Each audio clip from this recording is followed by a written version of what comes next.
Isa Kristi nakajanga hulu tani la pisini.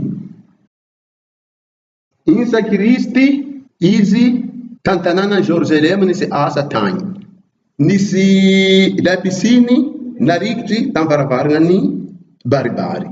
Nisy la pisini to narini tambaravarana ny baribary nisy holo nisy karazana olo marary maro teo. Nisy paralysé, nisy jongomasy tsy mahita, misy paralysé. Misy olo narary tagnatin'ny taogno 30 amby. Izy tsy ny paralysé agnaty taogno 30 amby. Lerany Isa Kristi nahita olo narary izy nivolagna anao mila hojanga.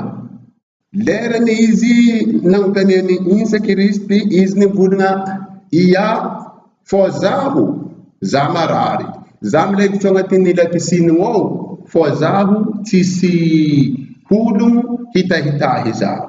Ka zaho nisy ologno nijojo tao fô zaho tsy ologno hitahitahy zaho lerana rano mentsiky. Zaho tsisy ologno hitahitahy zaho tompoko.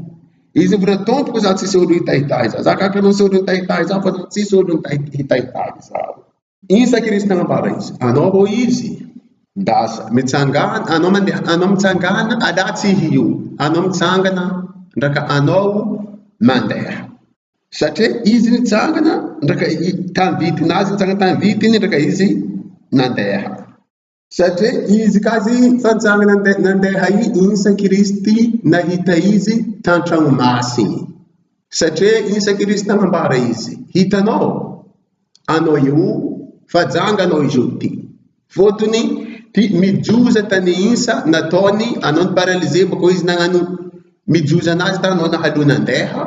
Satria anao fa mahalo mandeha janga anao kaza magnaharatiagna, boka eo kaza magnano damby, boka eo ambara rofondindiny Isa Kristi roholontahanao. Ka izy lerany Isa Kristi fanagnano mijoza fanefa. Izy fanagnano mijoza tany masiny fanefa satria rofondindiny nampijaly izy, boka eo rofondindiny nihala izy. Isa Kristi nivolagna ndragnahary izy ro olo nagnano tany ty, izy ro olo nagna tany ty. Satria zaho magnano asanazy. Satria rofondindiny nila namopoko Isa Kristi. Fotony izy nagnano mijoza tanjova masiny. Safike rofondindiny mila namopoko izy mana izy nivolagna. Izy karandragnahary.